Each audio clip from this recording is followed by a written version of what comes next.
We'll go to number 10. And number 10 is Drew Brees. Let's lead it off. How dare you? How dare you ask? What are you doing? You're wrong. But, yes, and Drew Brees, awesome. I mean, we know he's top 10 quarterback of all time, certainly in that conversation, still doing great things in the NFL.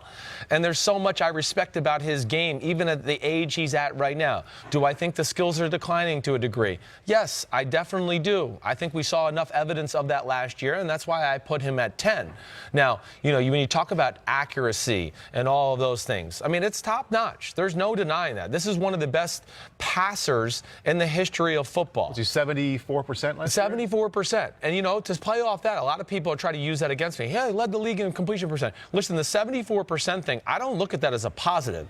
I don't. I'm sorry, the NFL MVP threw for 66%. Because? Because when you're throwing for 74%, that tells me there's a lot of short passes involved, and you're playing the game that way. And one of the biggest things about winning a football game is explosive plays, 20-plus yard plays. Other than turnovers, it's the second most common factor in winning football games is the explosive play margin. And they don't get that as much anymore with Drew Brees. They get it sometimes, but I'm telling you, when they do get it those times, it's usually a great game plan design play by Sean Payton, not as much as it used to be where it would be just Drew Brees making an amazing play or an amazing throw or, whoa, what a read there. How did he know to get to that guy to throw that ball to him 35 yards down the field?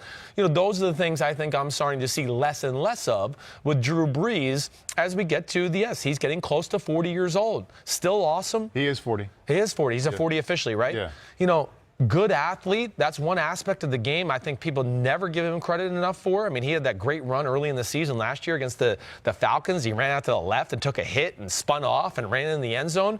I don't think he's ever gotten the respect he deserves as an athlete. He still moves around the pocket good. But, yes, some of the reactionary skills, I think I'm going to be able to get this throw off. Oh, wait, Dante Fowler hit me and the ball pops in the air and it gets intercepted. I think his mind is still at a very high level. I don't know if his body's following it that way, along with the inability, like I said, to back defenses off a little bit. And if anybody remember, when the Saints wanted to throw the ball deep down the field at the end of the year, Taysom Hill came in the game to do it. That's some of the biggest throws and attempts they had down the field last few weeks of the season and into the playoffs. They let Taysom Hill do it. And a great example would be what was that, the first or second play of the Eagles game in the playoff game? Deep post, Teddy Ginn, gone for a touchdown. Grossly underthrown, intercepted, momentum Eagles. And all of a sudden they're up 14-0. And we're going, oh, gosh, what's going on? So to me, it's just a little too much of that. He's still awesome, but that's why I have him at 10. I hope that can explain it to a degree.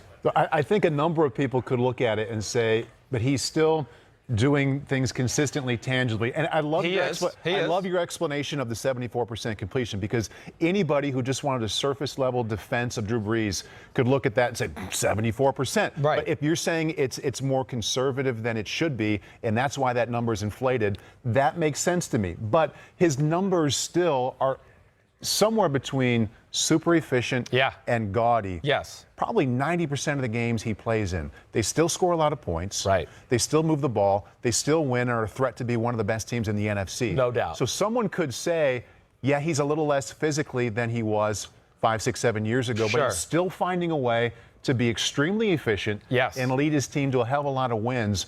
What's your defense to that? Well, I don't disagree with that, but see, to me, and I don't disagree with anything you said. I agree with you. Mm-hmm. But, I also would go, hey, they're the 6th rushing team in football. They find ways better than anybody to manipulate the game, sometimes throwing screen passes, doing things like that. And what I would say to a lot of people out there was just go, if you revisited the Saints' schedule, and of course they were awesome last year, but when you get towards the last 5, 6 games of the year. There were some games, starting with the Dallas game. No doubt. Where it didn't look like the Saints offense. No. It didn't look like Drew Brees.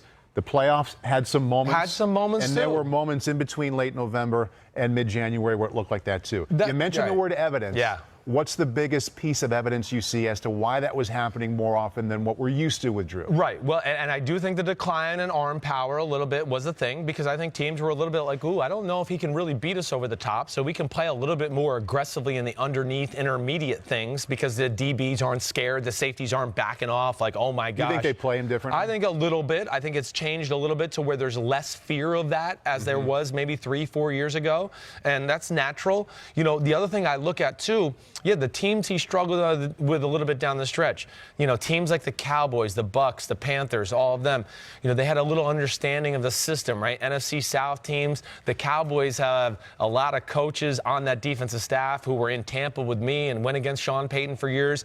And I think what I saw, to me, which ultimately makes them 10, is when teams took away some of what I would call the Sean Payton silver platter plays, the screens and a pick play and these things where every week we saw, and again, I'm not saying there's anything wrong with this, Brees would get a few completions where I just go, man, that's just great game plan design. I mean, hey, great job by him executing it and making the throw, but I wasn't like, oh my gosh, he threw to a wide open receiver on the pick play. What a play by Drew Brees.